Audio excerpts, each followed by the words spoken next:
I still remember the exact moment I realized my marriage was a beautiful lie wrapped in expensive paper. It was a Tuesday morning in late September when the leaves along Madison Avenue had just started their slow burn into gold and crimson, and I was sitting in our apartment sipping my third cup of coffee because sleep had become a luxury I could no longer afford. The notification came through on my phone while Ethan was in the shower, singing some pop song off-key like he always did when he thought nobody was listening. It was from our bank, Chase Manhattan, one of those automated alerts about a wire transfer. $60,000. Outgoing. Property sale finalized. I stared at the screen until the words blurred together into a meaningless smear of black pixels against white light. My grandmother's cabin. The only place on this entire godforsaken planet that ever felt like home. The wooden refuge tucked away in the green mountains of Vermont, where I spent every summer of my childhood, learning how to skip stones across Mirror Lake and how to measure time by the movement of clouds instead of the ticking of clocks. Gran left it to me when she passed 3 years ago, made sure the deed had only my name on it, told me in her final days at St. Mary's Hospital that some things in life are meant to be protected from the world and from the people who think they can put a price tag on everything sacred. She made me promise. I promised. And now it was gone. I walked into the bathroom where steam clung to every surface like guilt. Ethan stood at the mirror, his dark hair slicked back, his jaw sharp enough to cut through excuses. He worked at Pinnacle Financial Group downtown, wore Tom Ford suits that cost more than most people's rent, and had this way of making you feel small without ever raising his voice. I held up my phone with trembling hands and asked him what the hell this was. He barely glanced at it. Just a property sale, babe. Nothing to worry about. His tone was so casual it felt like a slap. I asked him again, slower this time, enunciating every syllable like I was talking to a child. Did you sell my grandmother's cabin? He finally turned to face me, wiping shaving cream from his chin with a monogrammed towel, and said yes, like it was the most reasonable thing in the world. He explained it the way a financial advisor explains a stock portfolio to someone they assume is too stupid to understand numbers. The cabin was just sitting there, Grace, depreciating in value, costing us money in property taxes. He said us like we were a team, like my inheritance was somehow our joint checking account. He told me he got a decent price for it, $60,000, which he said was actually generous considering the place was falling apart. I felt something crack inside my chest, something that sounded like the snap of old floorboards under heavy boots. That cabin was not falling apart. Those walls held my childhood, my grandmother's laughter, the scent of blueberry pancakes on Sunday mornings, and the creak of the porch swing where she taught me how to read the stars. He sold my memories for the price of a luxury sedan. I asked him what he did with the money. His eyes shifted just enough for me to know I would not like the answer. He said he invested it, that he put it toward something important, something that would benefit both of us in the long run. I stood there in that steam-filled bathroom, watching him lie to my face with the confidence of a man who had done it 1,000 times before. Later that night, while he was at some business dinner at the Capitol Grill, I went through his credit card statements. Monaco, 4 nights at Hotel Metropole, 2 first-class tickets, charges at Cartier and Hermes, dinners at restaurants I could not even pronounce. And there she was in the photos I found buried in his cloud storage that he thought was password protected, but was not because he used the same code for everything. Our anniversary date like some cruel joke. A brunette with legs that went on forever, laughing on a yacht with my husband's arm around her waist, wearing a bracelet that cost exactly $60,000 according to the receipt I found 3 clicks later. He sold my grandmother's cabin to buy his mistress jewelry and fund a romantic getaway in the French Riviera. He traded my soul for a weekend of champagne and lies. I sat on the cold marble floor of our apartment, the one with floor-to-ceiling windows overlooking Central Park, the one I never wanted because it felt too sterile, too empty, too much like living inside a magazine spread instead of a home. The city lights blurred through my tears until they looked like dying stars. I thought about driving up to Vermont, to where the cabin used to stand, but I could not bear the thought of seeing an empty lot where my childhood used to be. Instead, I drove nowhere in particular. Just got in my Honda Civic and pointed it toward the Lincoln Tunnel, letting the GPS stay dark while my grandmother's silver locket burned cold against my chest. The highway stretched endlessly before me, streetlights painting yellow stripes across the windshield. Other cars passed by filled with other lives, other stories, other people who maybe also discovered that the person sleeping next to them every night was a stranger wearing a familiar face. I ended up at a rest stop somewhere in New Jersey, sitting in the parking lot eating stale coffee and a dried-out blueberry muffin from some chain called Sunrise Cafe, and I realized something that felt both terrifying and liberating at the same time. I was done crying. Done begging the universe for fairness. Done pretending that love was supposed to hurt this much. My grandmother used to say that great things do not break by accident. They are pushed. She said it while teaching me how to repair her antique grandfather clock one summer afternoon, her wrinkled hands steady and sure as she fitted tiny gears back into place. Patience, Gracie. Everything broken can be fixed if you understand how it works. I drove back to the city as the sun started bleeding pink across the horizon. Ethan was still asleep when I slipped back into our apartment, still dreaming whatever dreams men like him have when they think they have gotten away with everything. I made myself eggs and toast, the way Gran used to make them with butter melted into every corner, and I sat at our glass dining table planning my next move with the methodical precision of someone who finally understood that revenge is not about anger. It is about architecture. It is about building something so carefully that when it finally collapses, it buries everything underneath. I thought about all those late nights Ethan spent at the office, all those business trips to cities I never visited, all those hushed phone calls he took in the other room. I thought about how he always deflected when I asked about his work, how he changed the subject when I suggested we see a financial advisor together, how he insisted on keeping our finances separate even after we got married at that overpriced venue in the Hamptons 3 years ago. My college roommate Naomi worked as a forensic accountant at Morrison & Associates, one of those firms that specialized in tracking down hidden money for divorce cases and fraud investigations. We had not spoken in almost a year because Ethan always had some excuse why we could not meet up, always made me feel guilty for wanting to maintain friendships outside of his carefully curated social circle. I texted her that morning asking if we could grab lunch. She responded within minutes, said she had been worried about me, said she always thought something was off about Ethan but did not want to overstep. We met at a small Italian place in Greenwich Village called Lucia's, the kind with checkered tablecloths and marinara sauce recipes that had been passed down for generations. Over plates of linguine and glasses of house red, I told her everything. The cabin, the mistress, the Monaco trip, the gut feeling that there was more hiding underneath. Naomi listened with the focused intensity of someone trained to find patterns in chaos. She asked me questions that felt invasive but necessary. Did he have offshore accounts? Did he ever mention shell companies? Were there discrepancies in his tax returns? I did not know the answers, but I knew where to find them. Ethan kept everything on his laptop, a MacBook Pro he left sitting on his desk in our home office, like he owned the world, and nothing could touch him. That night, while he was at another alleged business meeting, I went through that computer file by file, folder by folder, clicking through years of carefully hidden documents. What I found made my blood run cold and hot at the same time. Bank statements from institutions in the Cayman Islands, invoices for services never rendered, shell companies with names like Evergreen Holdings and Pinnacle Ventures LLC, client funds rerouted through fake vendor accounts, charitable donations that never reached actual charities, a financial empire built on lies and theft, constructed so carefully that it would take someone with expertise to unravel it all. I photographed everything, downloaded everything, sent encrypted files to Naomi, who confirmed what I already suspected. Ethan was not just cheating on me with another woman. He was cheating everyone. His clients, his company, the government. The man I married was a criminal wearing a 3-piece suit and a Rolex. For weeks, I played the role of devoted wife while gathering evidence like a detective working a case that would make or break her career. I smiled over breakfast. I asked about his day. I pretended not to notice when he came home smelling like perfume that was not mine. Every lie he told became another brick in the wall I was building around him, a prison constructed from his own arrogance and my newfound patience. My grandmother's voice echoed in my head during those long nights when I wanted to scream, when I wanted to confront him, when I wanted to burn everything down just to feel the heat. Patience, Gracie. Everything broken can be fixed if you understand how it works.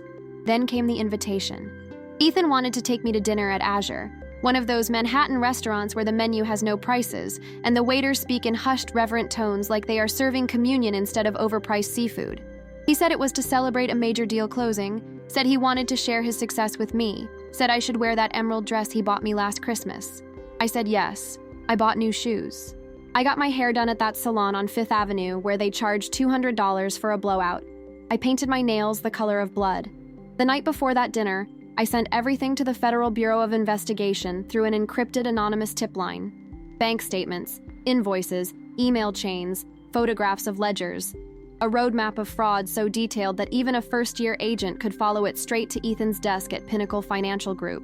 I included dates, account numbers, shell company registrations, everything they would need to build a case that could not be dismissed or buried or explained away with expensive lawyers and political connections. I barely slept that night. I lay next to Ethan listening to him breathe, wondering if he had nightmares about getting caught, or if men like him sleep soundly because they genuinely believe they are untouchable. Morning came with pale light filtering through our curtains. He kissed my forehead before leaving for work, told me he loved me, told me he would pick me up at 7 for dinner. I watched him go, watched the elevator doors close on his confident smile, and I whispered to the empty apartment that my grandmother's cabin sends its regards. I spent the day preparing myself mentally for what was coming. I took a long bath. I did my makeup slowly, carefully, like war paint. I put on that emerald dress and those new shoes and my grandmother's silver locket, and I looked at myself in the mirror, seeing someone I barely recognized. Not the small-town girl from Vermont who believed in fairness and goodness. Not the naive wife who thought love was enough. Someone harder. Someone who understood that justice does not fall from the sky. It has to be built by hand with patience and precision and the willingness to watch everything burn. Ethan picked me up exactly at 7 in his black Mercedes, the one he bought with money that probably came from one of those fraudulent accounts I had spent weeks documenting. He told me I looked beautiful. He held my hand during the drive. He talked about the future like we had one. We arrived at Azure where the maitre d' knew him by name, led us to a corner table with a view of the Manhattan skyline glittering like a jewelry box. Other couples dined around us, businessmen celebrating deals, anniversaries being toasted with expensive champagne. Ethan ordered for both of us without asking what I wanted, some kind of Chilean sea bass I had no intention of eating. My heart was a war drum. My hand stayed steady. The waiter brought wine and bread baskets and appetizers that looked like tiny sculptures. Ethan talked about his latest acquisition, some company he helped liquidate for profit, his voice full of pride for destruction disguised as success. I smiled and nodded and waited, and then they came. 2 agents in dark suits moving through the restaurant with the purposeful stride of people who have done this 100 times before. The violin music seemed to fade into background static. Conversations at nearby tables died mid-sentence. The agents stopped at our table, and one of them said Ethan's full name like a judge reading a sentence. Ethan Christopher Morrison, you are under arrest for wire fraud, money laundering, tax evasion, and embezzlement. They recited his rights while pulling handcuffs from a belt. His face went from tan to ash gray in seconds. He looked at me, his eyes wide with confusion and panic, searching for understanding or sympathy or something I no longer had to give. I picked up my glass of Cabernet, raised it slightly, and locked my gaze with his. My voice came out calm and cold and certain. The shack sends its regards. His mouth opened, but no words came. They pulled him to his feet. Other diners watched in stunned silence as Ethan Christopher Morrison, respected financial consultant, devoted husband, was escorted out of Azure in handcuffs while I sat alone at our table with my untouched Cebos and my grandmother's locket burning warm against my skin. I took one sip of wine, then another. The waiter approached cautiously asking if I needed anything, and I told him just the check, please, like this was any other Tuesday night in Manhattan. Outside the window, red and blue lights painted the street in colors of justice. Inside my chest, something that had been broken for too long finally started to feel whole again. The days that followed the dinner at Azure blurred together into something that felt less like reality and more like a movie I was watching from somewhere outside my own body. Ethan spent his first night in federal custody, while I sat in our apartment with the television on mute, watching helicopters circle over lower Manhattan like vultures looking for scraps. By morning, the story had leaked to every major news outlet. Financial consultant arrested in massive fraud scheme. Millions in stolen client funds. Shell companies spanning 3 continents. The photograph they used was from his company website, his confident smile now permanently attached to words like embezzlement and conspiracy. I watched my phone light up with messages from people I had not heard from in years. Former friends from high school, distant cousins, acquaintances from Ethan's work circles, all expressing shock and sympathy, and a barely concealed hunger for salacious details. I ignored every single one. What nobody knew, what nobody could possibly understand, was that the real work was just beginning. The arrest was the opening move in a much longer game, and I had spent weeks preparing the strategy that would determine the outcome. Naomi came over that first afternoon with coffee from Blue Sky Cafe and a folder thick with documents that represented months of careful analysis. She sat at my kitchen counter, still in her work clothes from Morrison and Associates, and walked me through everything they had found in Ethan's digital footprint. The scope of his crimes was almost too vast to comprehend. He had been systematically stealing from clients at Pinnacle Financial Group for nearly 5 years, redirecting their investment returns through a network of shell companies registered in the Cayman Islands, Belize, and the British Virgin Islands. The fake invoices alone totaled over $8 million. The amount he had personally pocketed was closer to $3 million. What made my blood run cold was the calculation of it all. This was not some crime of passion or desperation. This was architectural. This was planned. This was the work of someone who woke up every morning and made the conscious decision to betray everyone around him. Naomi showed me spreadsheets that tracked his spending patterns, showing exactly where the money went. Luxury cars, art installations. That Monaco trip with his mistress cost $42,000. His penthouse apartment in Tribeca that he kept separate from our family home, where he sometimes spent nights claiming he was working late, cost $12,000 a month. Every single purchase was an act of deliberate infidelity, not just to me, but to every client who trusted him with their retirement savings, their children's college funds, their life savings. I asked Naomi if the FBI would find everything on their own, or if they needed my help. She gave me a look that suggested she already knew the answer to that question. The FBI would find most of it eventually, she said, but my documentation made the case airtight. Without what I provided, Ethan's lawyers would have been able to create reasonable doubt, to argue that the evidence was circumstantial, to drag this through courts for years while he remained free on bail. With my files, the federal prosecutors had everything they needed to go straight to conviction. She told me that what I had done took courage, but also that I should understand the weight of that decision. Once I stepped forward officially, my name would be public. My marriage would be public. The humiliation would be permanent and irreversible. I asked her if she thought I should stay silent and let him get away with it. She said no. She said that silence is the language of cowardice. Then she squeezed my hand and told me she was proud of me, which made me cry harder than I had cried in months, because nobody had said they were proud of me in what felt like forever. The legal process moved faster than I expected. Within 2 weeks, the FBI had obtained warrants for Pinnacle Financial Group. They seized computers and files and bank records. They arrested Ethan's boss, Victor Ashford, who turned out to have been complicit in the scheme, helping to cover the paper trail in exchange for a percentage of the stolen funds. The news coverage intensified. Suddenly, Ethan was not just a criminal, he was part of a conspiracy that reached into the highest levels of Manhattan finance. The federal prosecutor assigned to the case was a woman named Sarah Chen, who worked out of the United States Attorney's Office for the Southern District of New York. She called me the day after the initial arrests and asked if I would be willing to meet with her to go over my evidence and discuss my potential role as a witness. We met at a coffee shop called the Daily Brew in Midtown, one of those places where nobody looks up from their laptops long enough to notice anything happening around them. Sarah was exactly what I expected, sharp and efficient and unimpressed by excuses or emotional appeals. She had red pen marks all over my documentation and asked me detailed questions about how I obtained it, whether I had authorization to access Ethan's computer, whether I understood the legal implications of what I had done. I explained that it was my apartment too, that we shared the wireless network, that I was not breaking into anything, just accessing files on a computer that existed in a space I had legal rights to enter.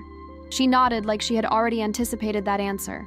She told me that my case was strong from a legal standpoint, that the prosecution was grateful for what I had provided, but that I needed to understand something important. Going forward as a witness would mean testifying in front of a jury. It would mean sitting in a courtroom across from Ethan and looking him in the eye while I told them what he had done. It would mean having his defense team attack my credibility, question my motivations, imply that I was acting out of spite rather than truth. She asked me if I was prepared for that level of exposure and emotional toll. I told her yes, without hesitation. I told her that my grandmother used to say that the truth is like a stone thrown into still water. It creates ripples that spread outward and touch everything. You cannot control where those ripples go or what they disturb, but you can control whether you throw the stone or not. She smiled at that, actually smiled, and told me she liked my grandmother's philosophy. She said they were going to need me to sign formal statements, to prepare for depositions, to potentially testify at trial if it went that far. She said the process would take months at minimum, possibly years. She asked if I was ready to have my life defined by this single event for an indefinite amount of time.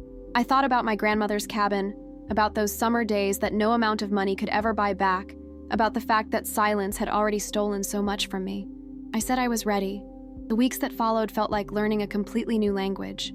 Depositions with lawyers, conversations with federal agents, interviews with investigative journalists who wanted my story, wanted to know how a young woman discovered her husband was a criminal, wanted to make me into some kind of hero or victim or symbol of female empowerment. I kept most of it private, refused most interview requests, but I did talk to one journalist from the New York Times because I wanted the story told accurately rather than filtered through someone else's sensationalism. The article came out on a Sunday morning with the headline, "A Woman's Quiet Justice," and a photograph of me that made me look sad but resolute, which was exactly the look I was going for. The piece detailed my discovery of the fraud, my decision to report it anonymously, and my agreement to testify. It made me sound brave. It made me sound like I had everything figured out. What it did not capture was the terror. At night, I would lie in bed in the apartment Ethan and I had shared, staring at the ceiling, wondering if I had made the right choice, or if I had destroyed my own future in the process. The media attention brought a strange kind of notoriety. People recognized me at grocery stores and coffee shops. Some congratulated me. Others made comments about how I must have set him up, must have been looking for revenge all along, must have been the kind of wife who drove a good man to crime. The comments stung, even though I knew they were coming from ignorance. I started having panic attacks in random moments.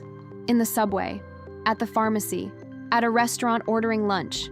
My heart would start racing and my hands would shake and I would feel like I could not breathe, like the weight of what I had done was pressing down on me with the force of the entire city. Naomi noticed during one of our lunches at Lucia's, where we had established a weekly ritual of meeting to process everything that was happening. She asked me if I was seeing anyone about the anxiety, and I admitted I was not. She gave me the name of a therapist named Dr. Melissa Rodriguez, who worked at Westside Wellness Center and specialized in trauma related to betrayal and grief. I called that afternoon and got an appointment for the following week. Dr. Rodriguez turned out to be a woman in her 50s with kind eyes and the ability to sit comfortably in silence while you fell apart. During our first session, I told her everything. The discovery, the evidence gathering, the arrest, the impending trial. She listened without interrupting, and when I finished, she asked me a question that stopped me cold.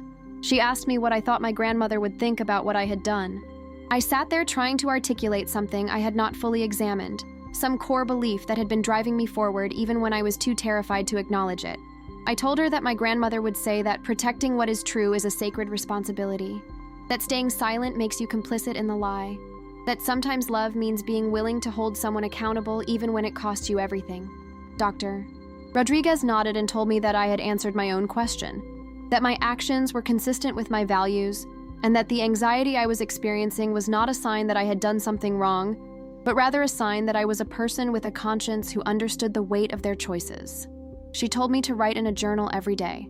She told me to practice breathing exercises. She told me that healing is not linear, and that I should expect to have good days and bad days. She was right.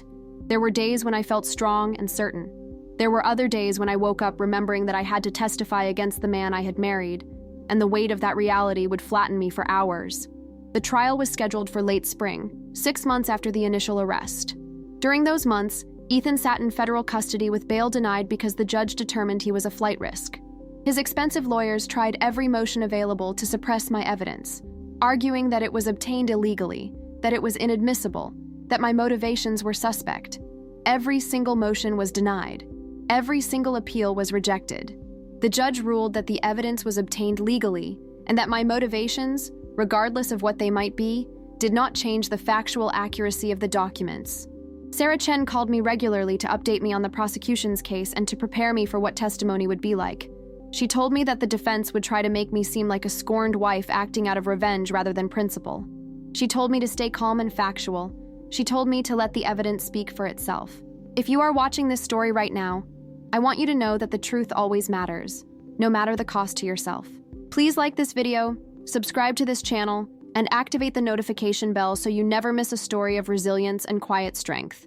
Comment below with the phrase that resonates most with your soul. Share this with someone who needs to remember that standing up for what is right is always worth the price you pay.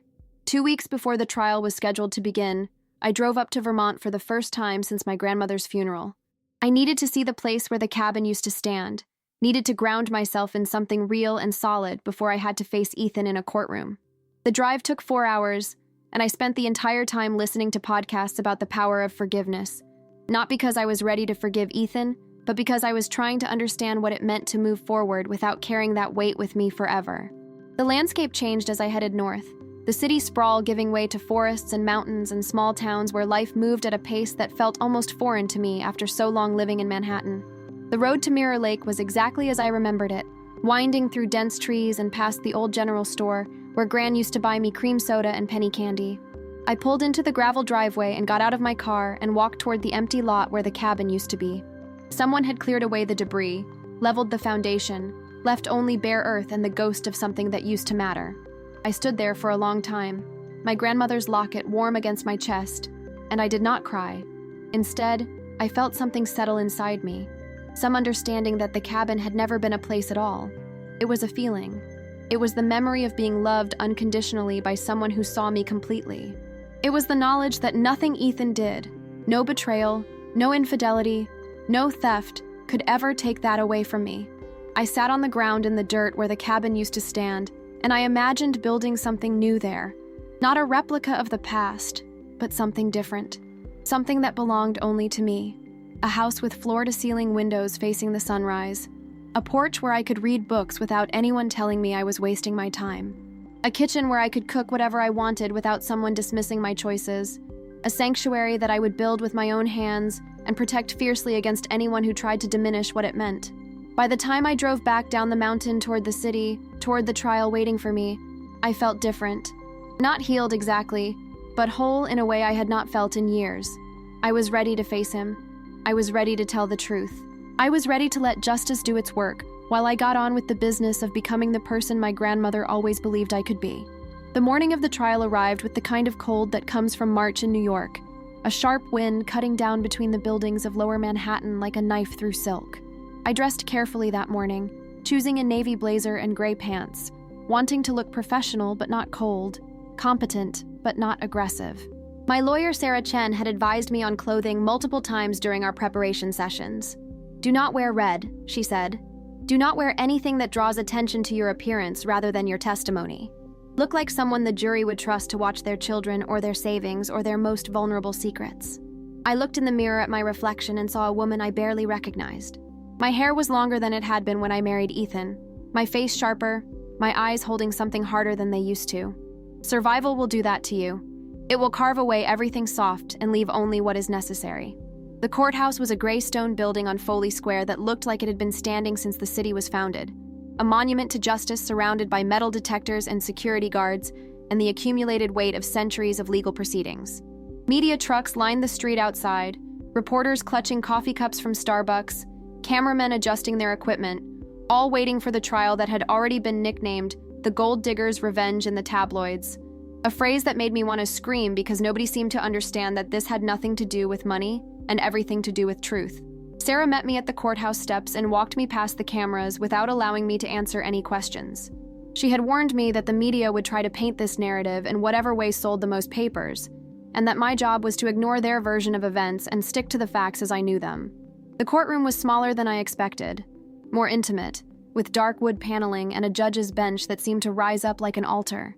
Ethan sat at the defense table with his lawyers, two men in expensive suits with the kind of faces that suggested they had never lost a case they truly wanted to win. He looked different than he had at Azure. His hair had grayed at the temples. His suit hung loosely on him like he had lost weight in federal custody. When he saw me entering the courtroom, his expression shifted through several emotions in rapid succession, landing finally on something that looked like contempt, mixed with desperation. I did not let myself hold his gaze. I sat in the gallery behind the prosecution table and waited for the judge to enter. The trial lasted 3 weeks. 3 weeks of testimony and cross-examination and arguments about financial documents and the technical details of fraud schemes that most people would find incredibly boring, if not for the fact that they represented the systematic destruction of other people's lives.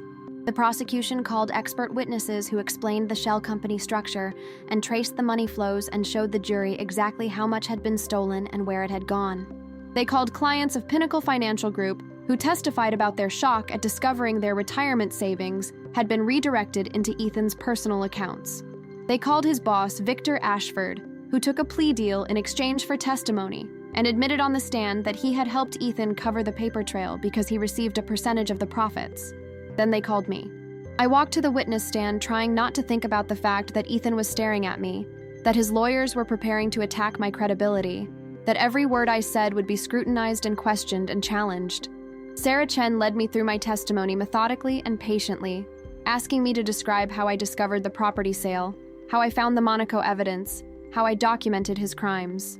She asked me if I had authorization to access his computer, and I said yes, that we shared the apartment and the wireless network, and the device was sitting on the shared desk in our home office.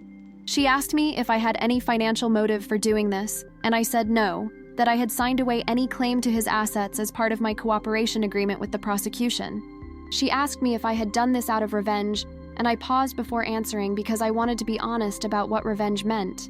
I told her that I did this because when someone betrays you so completely that it shatters your sense of reality, you have two choices. You can let that betrayal define you forever, or you can use it as fuel to ensure that justice happens. I told her that I had loved this man, and he had sold not just my inheritance, but his own integrity for money and ego, and the momentary pleasure of infidelity. I told her that the person I am now would not accept that, would not let him get away with it, would not stay silent just to protect his reputation or save myself the discomfort of being involved in a trial. I told her that my grandmother taught me that some things are worth protecting, even when it costs you everything. Sarah nodded and said she had no further questions. Then the defense attorney stood up. His name was James Whitmore, and he had the kind of voice that sounded friendly even when he was trying to destroy your credibility. He asked me if it was true that I had felt inadequate in my marriage, if it was true that I had always been jealous of Ethan's success, if it was true that I had a history of being vengeful toward people who hurt me. I answered no to all of it. He asked me if I had ever cheated on Ethan, and I said no. He asked me if I had ever lied to him, and I said yes. I had lied to him every single day for weeks, while I was gathering evidence against him, and that I had done so because the alternative was to allow him to continue stealing from people. He asked me if I understood that two wrongs did not make a right, and I told him that documentation is not a wrong, that truth is not a wrong, that protecting other people from victimization is not a wrong.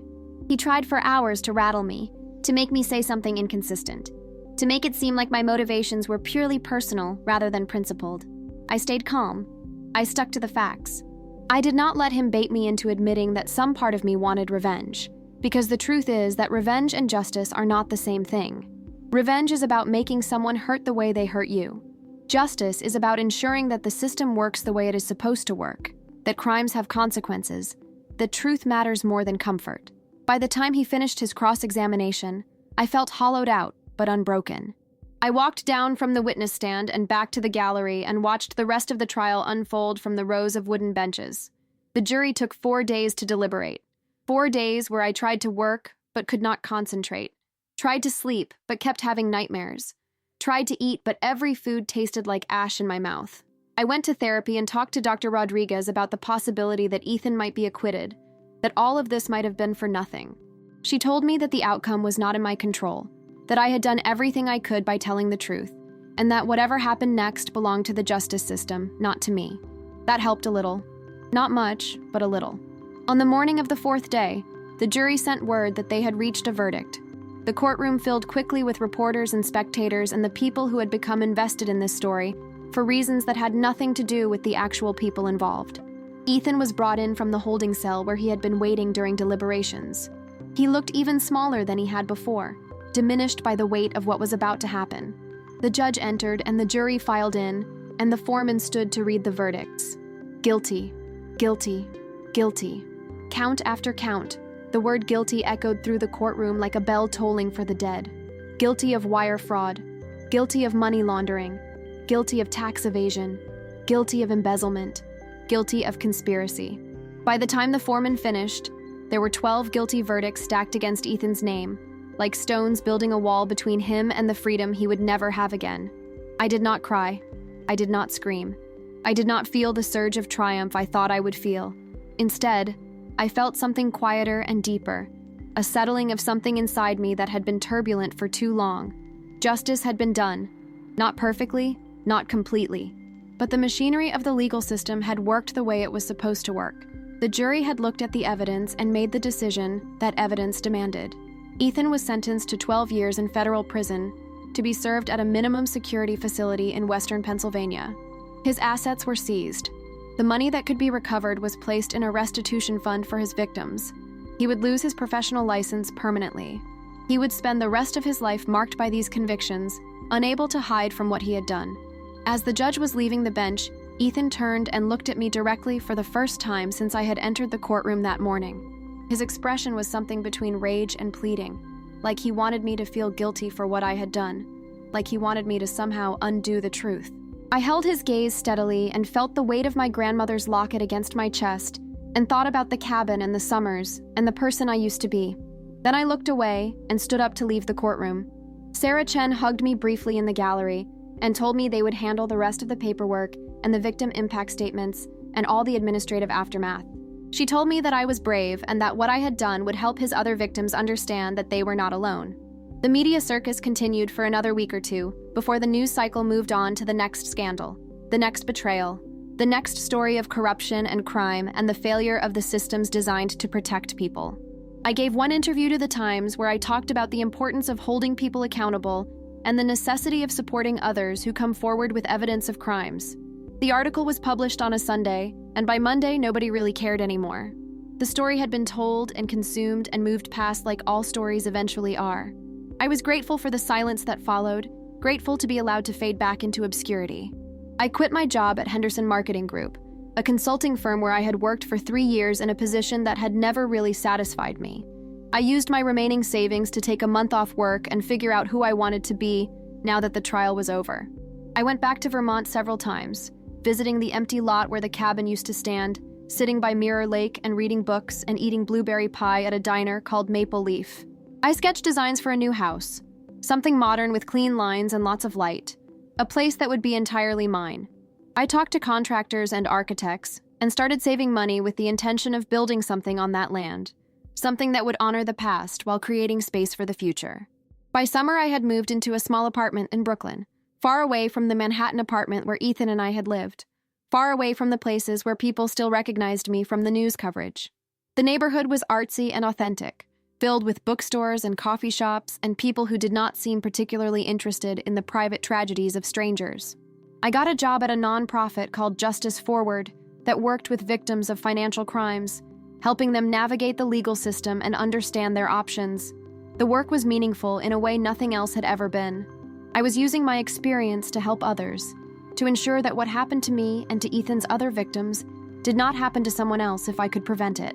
6 months after the verdict, I received a letter in the mail from federal prison. It was from Ethan, written on prison stationery and handwriting that looked erratic and desperate. He said he wanted to apologize, that he had had time to think about what he had done, that he understood now that his actions had hurt me profoundly. He said he was sorry for the affair, sorry for selling the cabin, sorry for all of it. He asked if I could ever forgive him. I read the letter twice, and then I put it in a drawer and did not answer it. Forgiveness is something I will perhaps achieve someday, but not yet. Right now, I am still in the process of building something new from the rubble of what he destroyed. If you are feeling this story right now, if you understand what it means to have someone betray your trust completely and still choose to stand up for what is right, please like this video and subscribe to this channel so you never miss another story of quiet strength, overcoming arrogance and deception.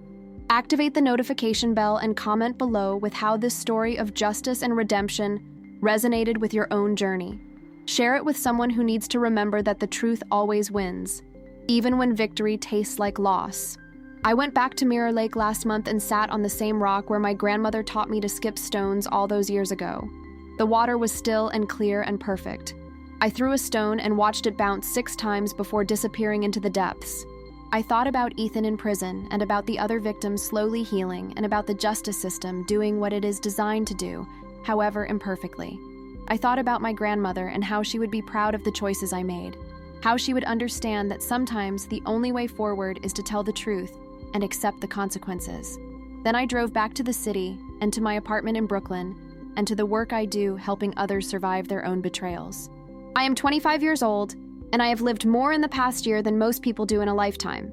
I have lost a marriage and a home and an entire version of my future. But I have also gained clarity and strength and the knowledge that I am capable of protecting myself and protecting others even when it costs me everything. My grandmother used to say that life is not about keeping score or winning at the expense of others. Life is about building something meaningful and protecting it fiercely, and knowing that you did the right thing even when the right thing was hard. That is what I have learned. That is what I will carry forward. And that is the legacy I choose to leave behind.